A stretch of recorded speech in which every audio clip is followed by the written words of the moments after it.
बोली बोली थाने वाली मैया की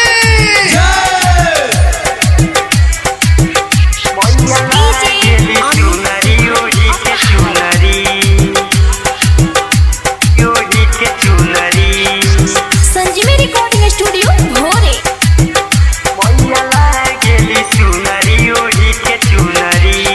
देवलोक से आइल बड़ी धरती प माता हो, चारों ओर धूमधाम से होला जगराता हो। देवलोक से आइल बड़ी धरती प माता हो, चारों ओर धूमधाम से होला जगराता हो। भैरो के हई बहिन दुलरी, भैरो के हई बहिन दुलरी, मैया लागली सुनरी ओढ़ी के चुनरी, मैया लागेली सुनरी ओढ़ी के चुनरी, मैया लागेली सुनरी ओढ़ी के चुनरी। डीजे अमित तिवारी अपहर।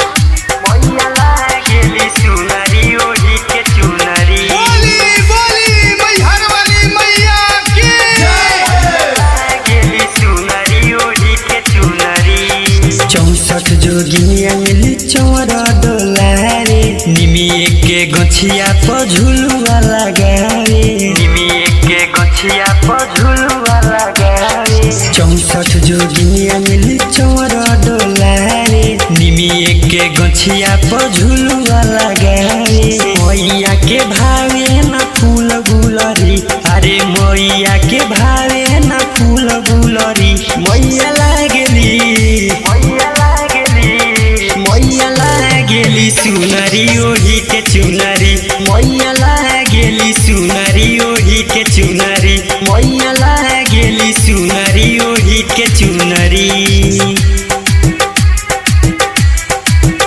मैया लागेली सुनरी ओढ़ी के चुनरी। डीजे अमित तिवारी अपहर। मैया लागेली सुनरी ओढ़ी के चुनरी।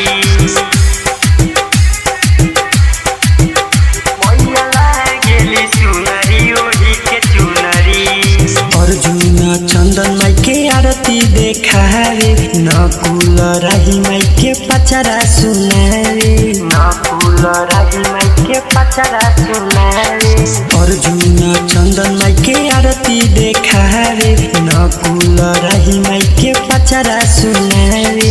लेके आवे देखो मालिन मुनरी, अरे लेके आवे देखो मालिन मुनरी, मैया लागली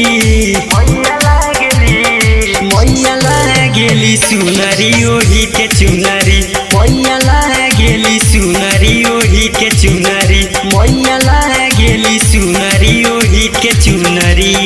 देवलोक से आइल बड़ी धरती प माता हो, चारों ओर धूमधाम से होला जगराता हो, चारों ओर धूमधाम से होला जगराता हो। देवलोक से आइल बड़ी धरती प माता हो, चारों ओर धूमधाम से होला जगराता हो। भैरो के हई बहिन दुलरी, भैरो के हई बहिन दुलरी, मैया लागली सुनरी ओढ़ी के चुनरी, मैया लागेली सुनरी ओढ़ी के चुनरी, मैया लागेली सुनरी ओढ़ी के चुनरी, ओढ़ी के चुनरी।